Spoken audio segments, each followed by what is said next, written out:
Thank you. Let's move on to Srimad Bhagavatam reading and understanding. Hi, Krishna Mataji.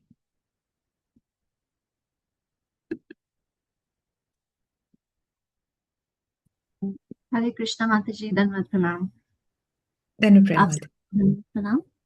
Bhagavatam prayers.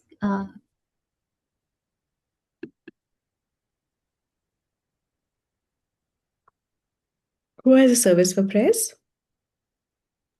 हरे कृष्ण माता जी, sorry mute पे थी। Yes, Mataji.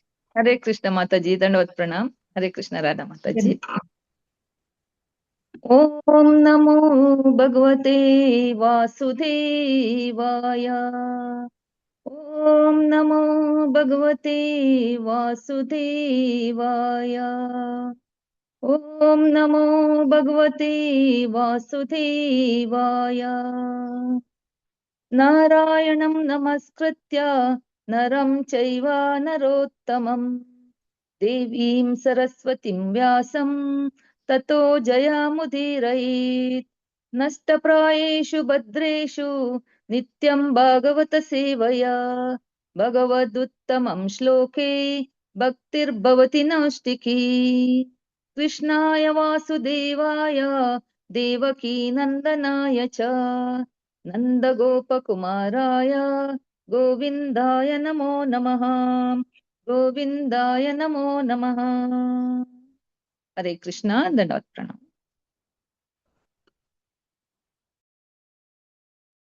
Thank you माता जी, thank you for the prayers. Hare Krishna, आप सबको धन्यवाद, प्रणाम। हम कैंटो 1 में हैं और अभी तक हम 15 चैप्टर्स कंप्लीट कर चुके हैं। और जो हमने 3 चैप्टर्स पढ़े थे उसमें महाभारत के जो मेन किरदार हैं, जैसे कि धृतराष्ट्र, गांधारी और पांडव और श्री कृष्ण, इन सब की लीला की समाप्ति हुई। और उसके पहले हमने देखा था कि भीष्म देव, कुंती, जो भी महाभारत के किरदार थे, उन सब के जो किरदार हैं वो अब उनकी लीला समाप्त हो गई है। और इस प्रकार अब जो भागवतम है उसकी कहानी शुरुआत यहाँ से होती है। और इसमें जो 16th और 17th, जो 16 और 17 चैप्टर है, वो थोड़े से ओवरलैप करते हैं, उनकी जो स्टोरी है। तो जो भी हम 16 में पढ़ेंगे वो 17 में कैरी होएगा आगे। तो ये थोड़ा सा ध्यान रखना है। और अभी जो वार्तालाप चलेगा वो सूत गोस्वामी और शौनक आदि ऋषि के बीच में होगा। तो ये तो एक वार्तालाप चलेगा। और फिर दूसरा जो वार्तालाप है, क्योंकि अब महाराज परीक्षित इस स्टोरी में एंटर हो जाएंगे, तो उनके बीच में और जो कलियुग है और आगे जो कहानी बनेगी, वो उसमें जो किरदार आएंगे उनमें जो वार्तालाप होगा उसकी बात होगी। तो यहाँ 2 कॉन्वर्जेशन जो है वो पैरेलल चलेंगी। तो हमें उस चीज का थोड़ा सा ध्यान रखना है कि हम ये ट्रैक कर पाए कि किसके बीच में क्या बात हो रही है। तो हम 16th चैप्टर स्टार्ट करेंगे।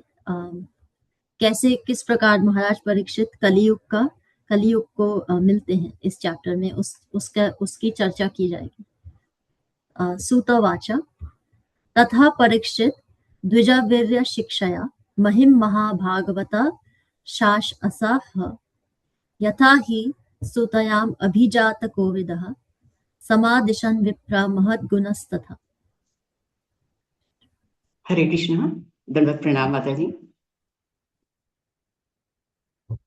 श्री सूत गोस्वामी ने कहा, हे विद्वान ब्राह्मणों, तब महाराज परीक्षित श्रेष्ठ द्विज ब्राह्मणों के आदेश के अनुसार महान भगवत भक्त के रूप में संसार पर राज्य करने लगे। उन्होंने उन महान गुणों द्वारा शासन चलाया जिनकी भविष्यवाणी उनके जन्म के समय पटु ज्योतिषियों ने की थी। हरे कृष्ण। तो अब जब पांडवों की लीला समाप्त हुई, उसके पहले युधिष्ठिर महाराज ने महाराज परीक्षित को राजगद्दी सौंप दी थी। और महाराज परीक्षित जो है वो बहुत ही अच्छे राजा है। और उसी प्रकार वो, हमने जब उनकी कहानी शुरुआत में पढ़ी थी कि जब अश्वत्थामा ने उनके ऊपर ब्रह्मास्त्र चलाया था तो कैसे श्री कृष्ण ने उनकी रक्षा करी थी। तो वो शुरू से ही श्री कृष्ण के बहुत बड़े भक्त रहे और महाराज युधिष्ठिर के पद में चल के उन्होंने बहुत अच्छे से अपने राज्य को चलाया।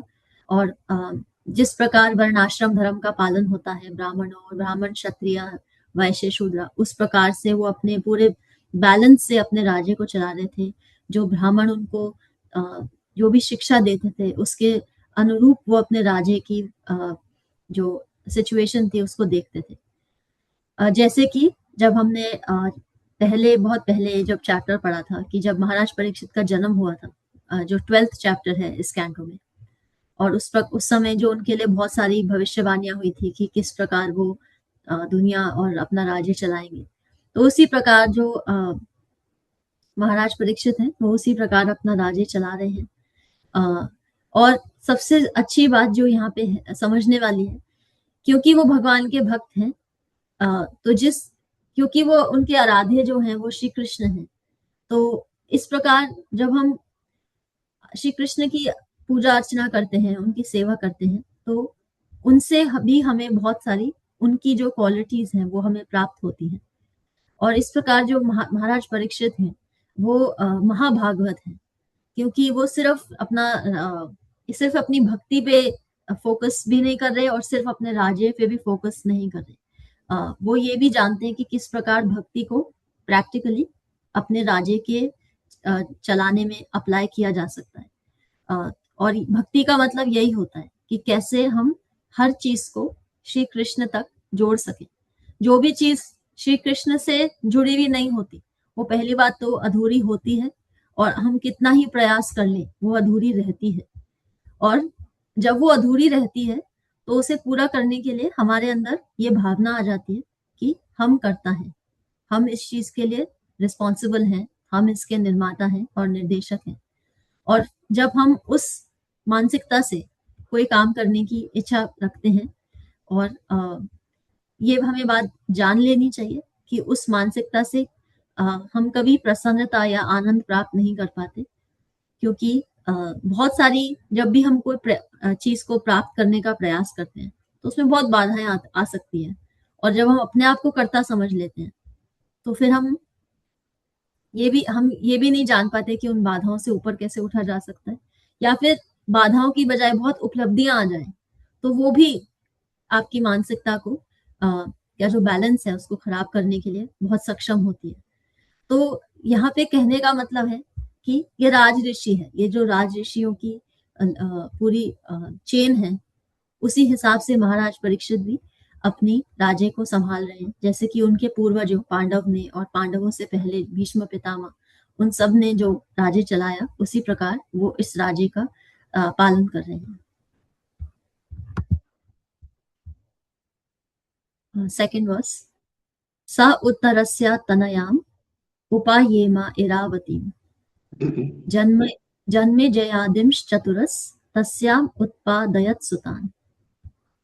राजा परीक्षित ने राजा उत्तर की पुत्री इरावती से विवाह किया और उससे उन्हें ज्येष्ठ पुत्र महाराज जन्मेजय सहित 4 पुत्र प्राप्त हुए।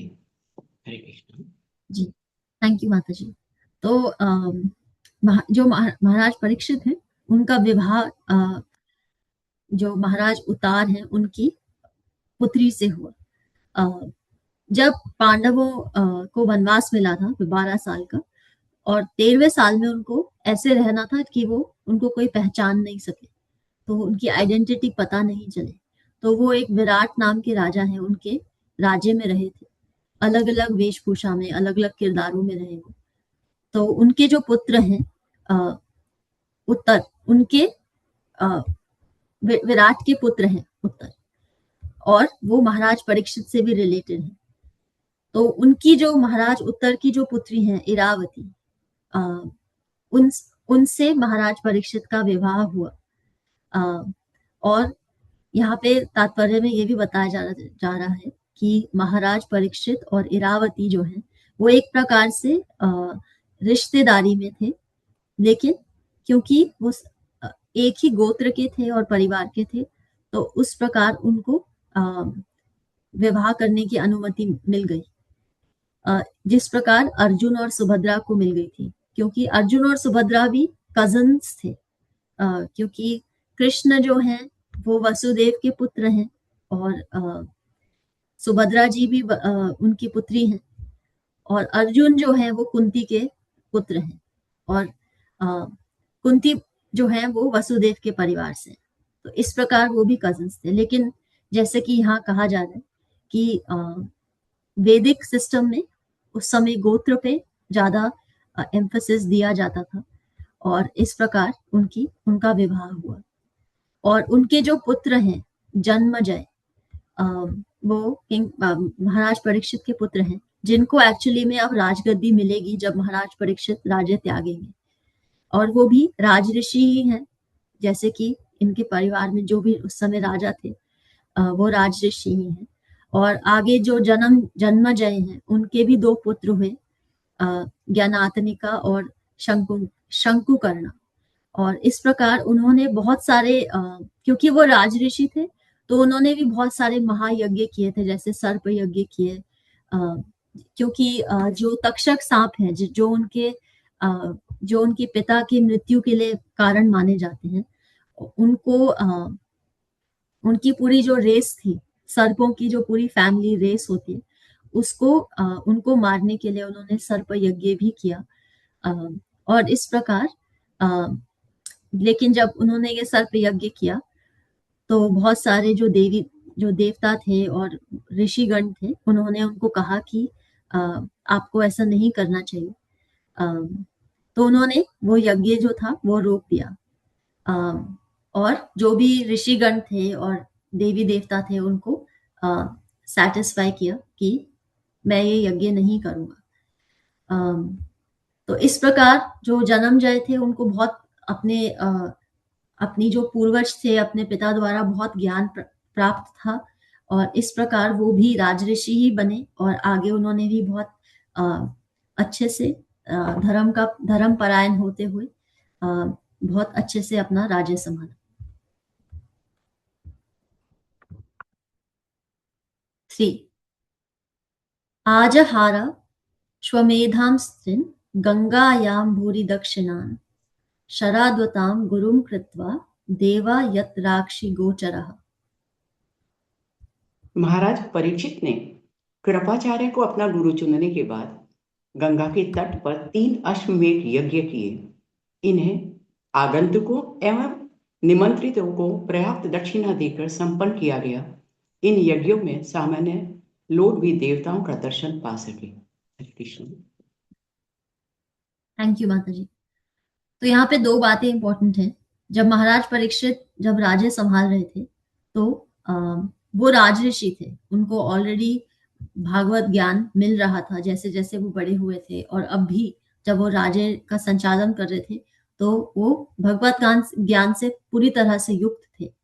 लेकिन उसके बाद भी उनको भी एक गुरु की आवश्यकता हुई, और इस प्रकार यहाँ पे समझने वाली बात यह है कि गुरु आश्रय जब तक नहीं होता, गुरु का ज्ञान जब तक नहीं मिलता, और गुरु जो हमें पथ प्रदर्शक कर सके, हमें ज्ञान दे सके, हमें शिक्षा प्रदान कर सके, जब तक वो नहीं होते तब तक जीवन में पूर्णता भगवत ज्ञान समझना और उसको अप्लाई करना बहुत कठिन होता है।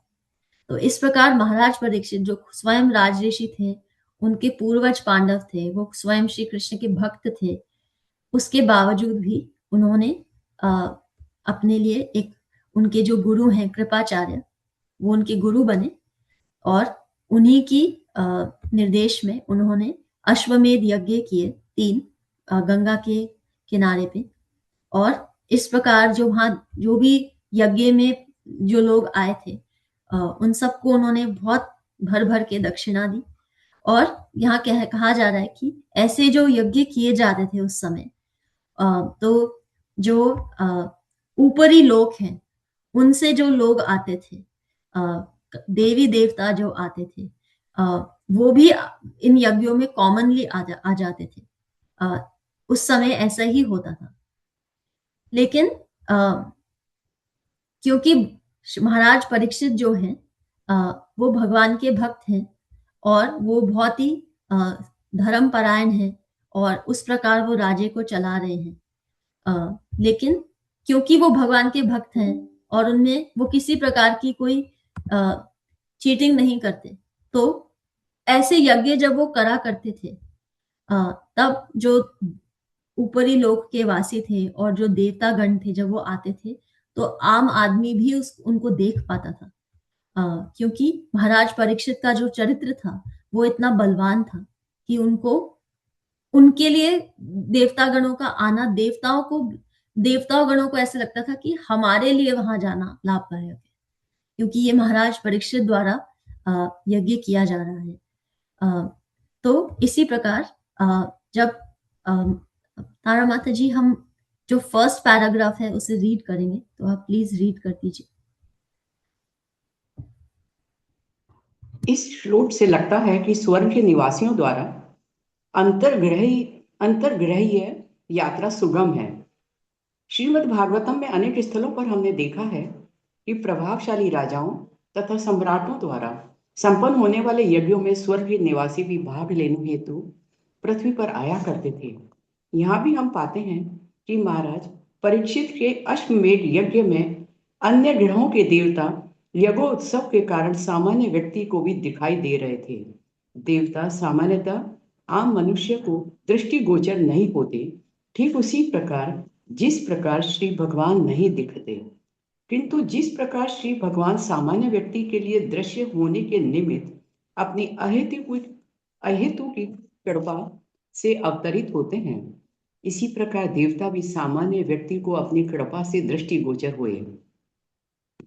यद्यपि स्वर्ग के निवासी इस पृथ्वी के मनुष्य की आंखों से दिखते नहीं, किंतु यह महाराज परीक्षित का प्रताप था कि देवताओं ने दृश्य होना स्वीकार कर लिया। राजागण ऐसे यज्ञों के समय जी खोलकर खर्च करते थे, जिस प्रकार बादल पानी बरसाते हैं।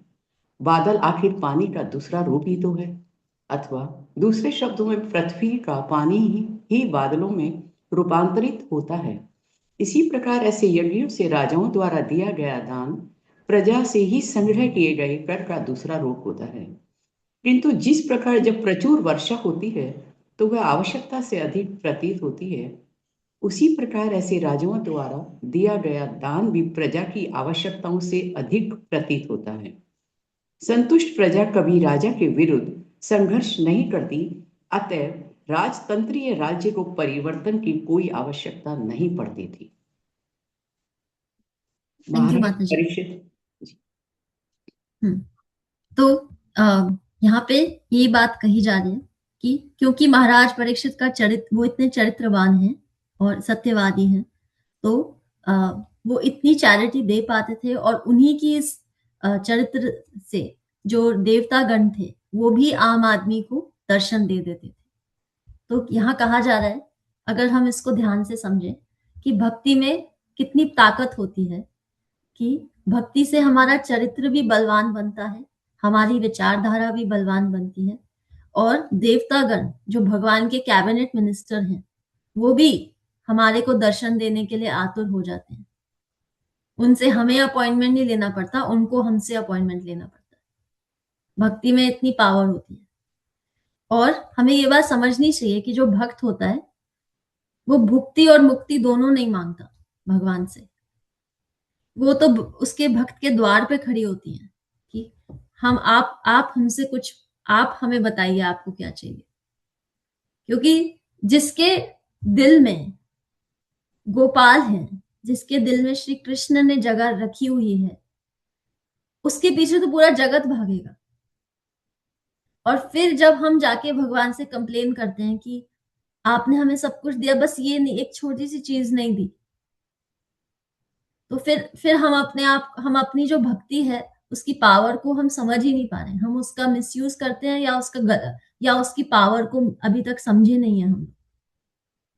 हमें समझना चाहिए कि हमारे शरीर से लेके, हमारे शरीर के ढंग से काम करने से लेके, हमारी श्वास चल रही है और हम खाना खा पा रहे हैं, हमारी बेसिक नीड्स से लेके जो हमारी सबसे इंपॉर्टेंट नीड्स हैं, उन सबको वो बैलेंस बना के चलते हैं। जब हमें भगवान का श्रम नजर आता है ना, कि भगवान हमारे इस दुनिया, इस जगत का कैसे चला रहे हैं, उस श्रम का धन्यवाद हम कैसे दे सकते हैं? कृतज्ञ होकर, जो हमारे लिए किया गया है उसके लिए धन्यवाद देकर, ना कि ये बता के कि ये नहीं किया गया है। आप लोग सब अपने जीवन में किसी प्रकार का श्रम करते हैं और दूसरों के लिए करते हैं, अपने लिए भी करते हैं, पर ज्यादातर दूसरों के लिए करते हैं। और आपका श्रम करने के बाद अगर आपसे आके कोई कहे तुमने तुमने वो नहीं किया जो तुम्हें कहा गया था, तो हमें भी अच्छा नहीं लगेगा। हमें भी लगेगा कि तुमने वो नहीं देखा जो किया, वो देखा जो नहीं किया, या जो जरूरी नहीं है। तो ये जो अभाव की दृष्टि होती है, वो ही हमें जीवन में पीछे खींचती है।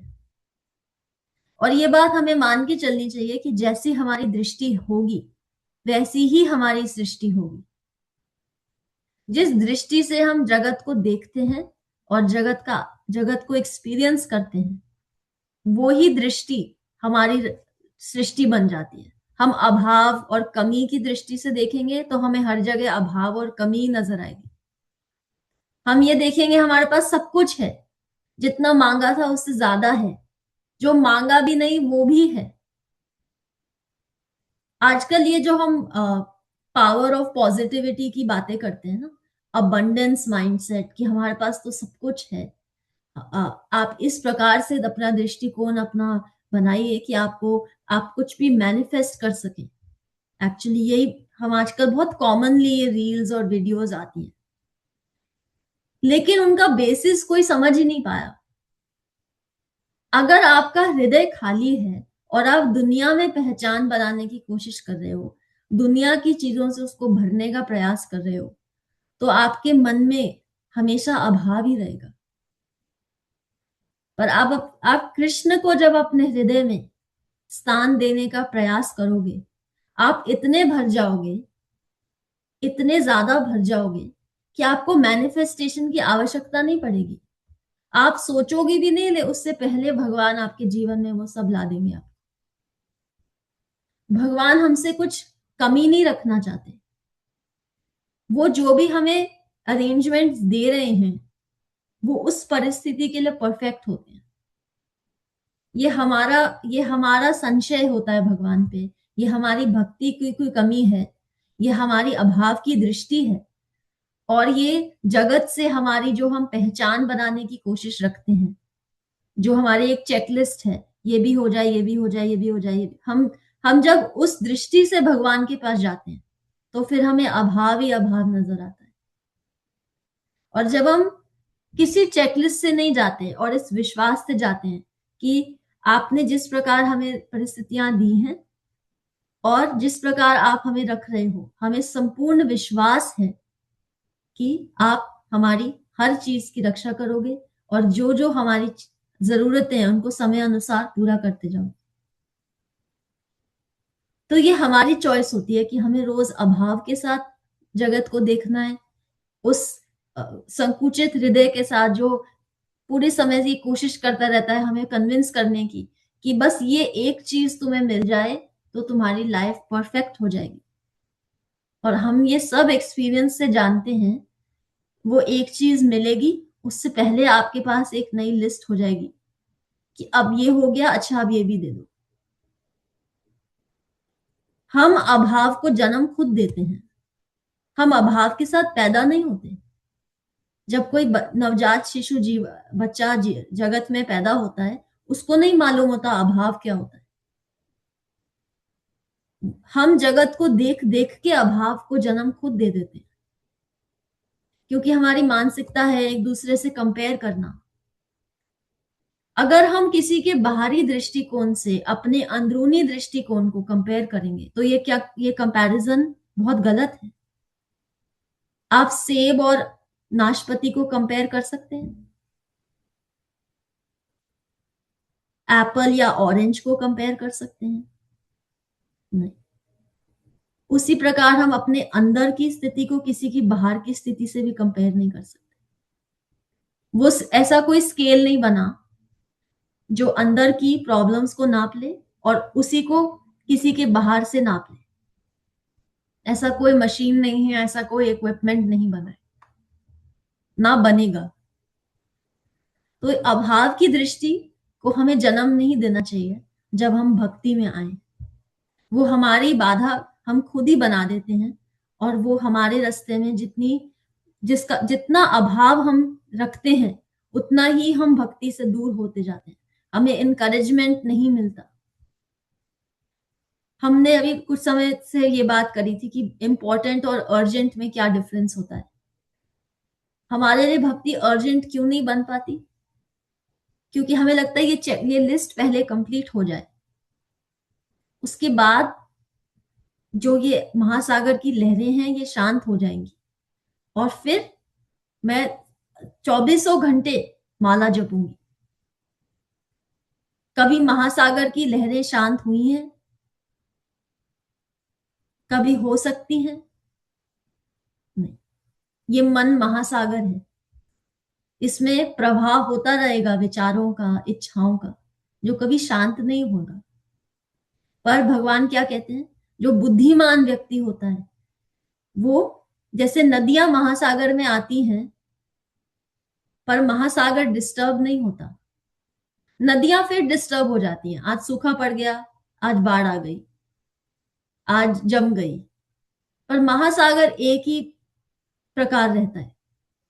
हमारा मन भी ऐसा महासागर है, इच्छाओं का प्रवाह होता है, पर अगर हम एक एक इच्छा के पीछे भागते हैं तो अभाव का जन्म होता है, और जहां अभाव का जन्म हो जाता है वहां महासागर कभी स्थिर नहीं हो सकता। वो वेट करता रहेगा कि ये इच्छा पूरी होगी तो मैं स्थिर हो जाऊंगा। तो हमारा मन ही है, इस मन के प्रवाह को हम खुद, हमारे में बुद्धि दी है। जब भगवान एक्सप्लेन करते हैं कि आपकी इंद्रियां हैं, इंद्रियों के ऊपर आपकी अहंकार है, और अहंकार से ऊपर आपकी बुद्धि है। बुद्धि से दुनिया चलाओ। हम बुद्धि से नहीं चलाते, हम बुद्धि से भगवान को चलाते हैं। ये दो, आप ये दे दो मुझे पहले, फिर मैं आपसे आगे जो भी लेन देन है, भक्ति है, वो तब करूंगी, पहले आप दो मुझे। तो शर्तों पे भक्ति नहीं होती। आप अपने जीवन में एक्सपीरियंस कर लीजिए, आपके जो सबसे क्लोज रिलेशनशिप्स हैं, क्या वो शर्तों पे चलते हैं? आप रखिए शर्त, और फिर महाभारत हो जाएगी आपके घर में। ना चाह के भी आप महाभारत को न्योता दे देंगे शर्त रखने पे। तो जहां प्रेम होता है वहां शर्तें नहीं होती। और प्रेम जो है, जैसे कि हमने पहले भी बात करी है कि भक्ति अगर प्रेम है तो प्रेम क्या है? सैक्रिफाइस। और जो भी आपके जीवन के एक्सपीरियंसेस हैं, जिनसे आपको कभी भी किसी भी क्षण या बहुत लंबे समय तक सेटिस्फैक्शन एक्सपीरियंस हुआ है, खुशी एक्सपीरियंस हुई है, आप उनको स्टडी करिए। आपको नजर आएगा कि उन सब एक्सपीरियंसेस में आपने बहुत सैक्रिफाइस किया था, तभी वो आपको रिजल्ट मिला। चाहे आप पेरेंट्स बने हो, आपने किसी की बहुत ज्यादा किसी की हेल्प करी हो, किसी भी परिस्थिति में आप देखिए, आप जब भी आपकी दृष्टि अभाव की नहीं थी, तभी आप प्रेम कर पाए। अभाव जहां होता है वहां प्रेम नहीं होता, वहां प्रेम हो नहीं सकता। अभाव से भगवान के पास मत जाइए। उन्होंने आपको मानव जन्म दिया है, सबसे बड़ा कल्याण तो आपका पहले ही कर दिया उन्होंने, मानव जन्म देके। आपको सुनने वाले कान देके, देखने वाली आंखें देके, कि आप मेरे दर्शन कर सके, आप मेरे बारे में सुन सके, आप मेरे से जुड़ सके। आपके आसपास बहुत ऐसे लोग होंगे जिनके पास देखने के लिए आंखें हैं, कान हैं, पर वो फिर भी भगवान को नहीं देखना चाहते और भगवान के बारे में नहीं सुनना चाहते। उनको इंद्रिय तृप्ति और विषय भोगों में इतना इंटरेस्ट है कि वो वेट कर रहे हैं कि हाँ, जब समय मिलेगा तो भगवान को समय देंगे, और नहीं मिलेगा तो कोई बात नहीं, भगवान वेट करें हमारी। हम वीआईपी हैं, वो थोड़ी इंपॉर्टेंट है। तो ये अभाव की दृष्टि होती है।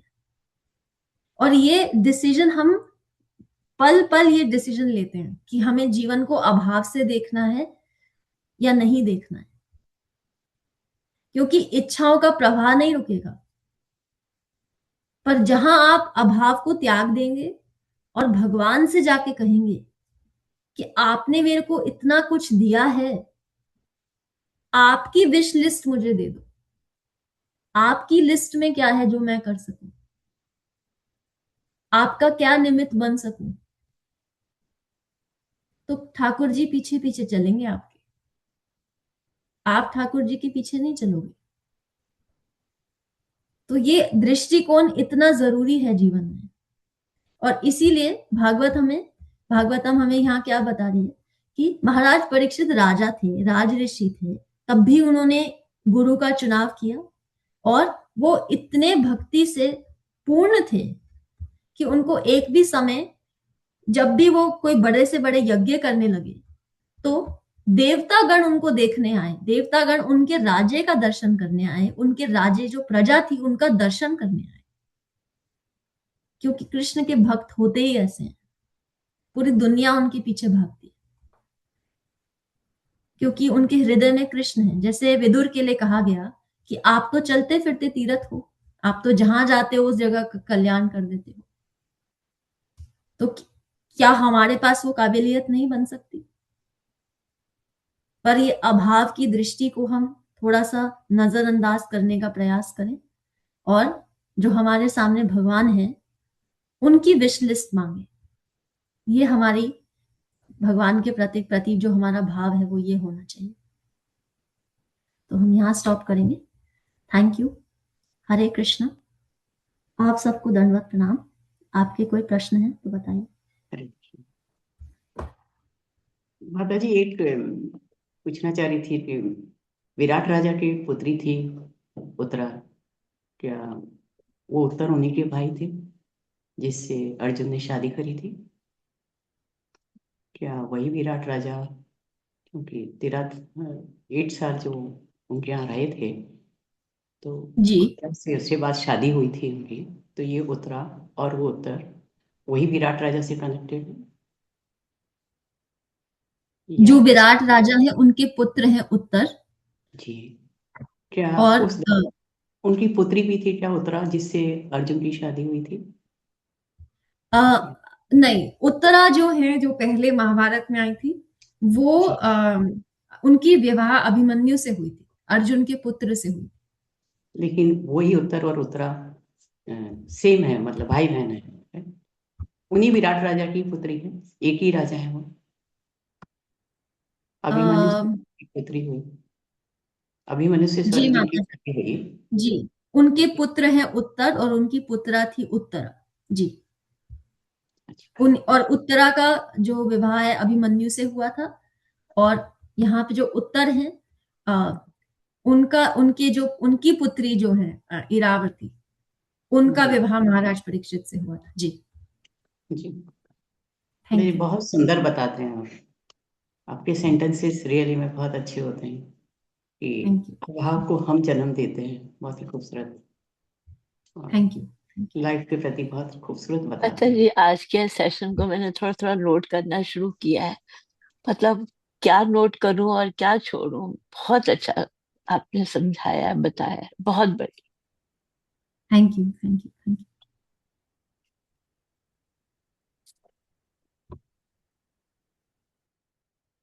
और कोई प्रश्न?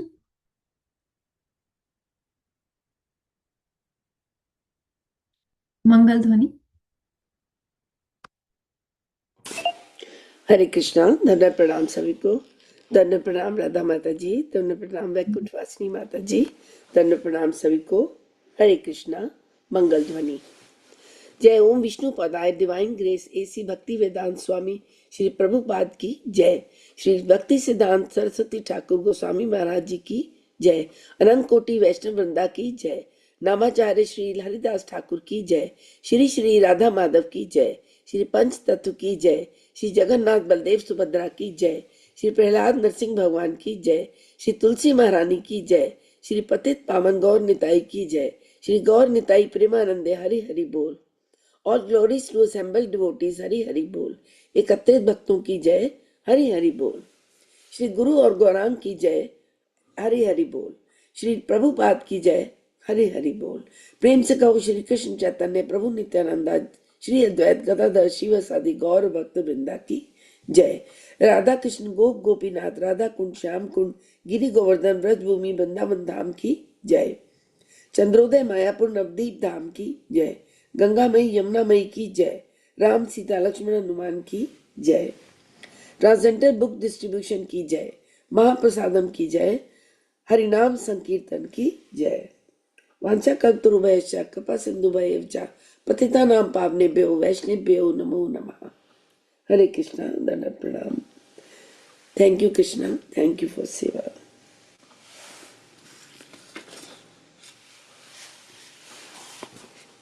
हरे कृष्ण माता जी। कल छोटी बेटी चेरी का बर्थडे भी था, समय बहुत होने से फिर मैंने बोला नहीं, आज जरूर उसके लिए सभी आशीर्वाद दें।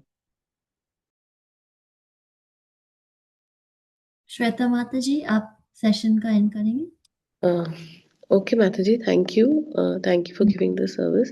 Let us all join our hands and pray to Krishna that we may serve the lotus feet of Krishna with utmost sincerity and devotion. Hare Krishna, Krishna Krishna, Hare Hare, Hare Ram, Ram Ram, Hare Hare. Let us do one round of chanting for all our loved ones that they may come into Krishna consciousness as soon as possible. Hare Krishna, Krishna Krishna, Hare Hare. Hare Ram, Ram Ram, Hare Hare. Let us do one round of chanting for Sandhya Mataji's father-in-law that he may recover fast. Hare Krishna, Krishna Krishna, Hare Hare. Hare Ram, Ram Ram, Hare Hare. Let us do one round of chanting for Asha Mataji's daughter that she may prosper and that she may lead a Krishna conscious life ahead. Hare Krishna, Krishna Krishna, Hare Hare. Hare Ram, Ram Ram, Hare Hare. And let us do one round of chanting for Shashi Mataji as it is her birthday today, that she may have a happy and healthy Krishna conscious life ahead. Wishing you a very happy birthday, Shashi Mataji. Hare Krishna, Krishna Krishna, Hare Hare. Hare Ram, Ram Ram, Hare Hare. Hare Krishna, धन्यवाद प्रणाम सभी को। Happy Krishna conscious birthday माता जी। Happy birthday Shashi माता जी। Happy Shashi birthday माता जी जन्मदिन की बहुत बहुत शुभकामनाएं, बहुत बहुत हैप्पी शुभकामनाएं। बर्थडे शशि माता जी। आप स्वस्थ रहे, प्रसन्न रहे हमेशा। हैप्पी बर्थडे शशि माता जी, आप स्वस्थ रहें हैप्पी हमेशा। आशा बर्थडे माता शशि जी, माता आपकी जी। माता जी, डॉटर आपको के लिए भी जन्मदिन की बहुत हरे बहुत कृष्ण शुभकामनाएं, माता शुभकामनाएं। जी। बहुत स्वस्थ ये रहे, ये पुष्प आप परमात्मा फूल आपको आपके लिए तंदुरुस्ती माता दे। जी। हरे कृष्ण शशि माता जी, कृष्ण आपके धन्यवाद लिए ये प्रणाम सभी सभी को। पुष्प। हरे हरे कृष्णा कृष्ण। शशि माता जी, happy birthday. Hare thank you Krishna, धन्यवाद शशि माता प्रणाम जी। आप राधा कुछ माता कहना जी। चाहते हैं? आप आपको बहुत बहुत धन्यवाद कम प्रणाम। रोशनी वाली जगह पे बैठे हैं, so we can only see your hands. So if you want to say something, please say. ये ब्लेसिंग्स ऐसी लग रही है कि बुद्धा दे रहे हैं। Okay, Hare Krishna. धन्यवाद हरे प्रणाम सभी को। Krishna. Thank you for this beautiful service and a big thank you to Vinny Mataji for giving me this opportunity to serve you all. Have a Krishna conscious day ahead. Hare Krishna. धन्यवाद प्रणाम सभी को। हरे Thank you. Krishna, सबको धन्यवाद See प्रणाम। you all tomorrow. Hare Krishna. हरे कृष्ण। सबको Thank you Radha Mataji. Thank you Pravina Mataji. Thank you Manju Mataji.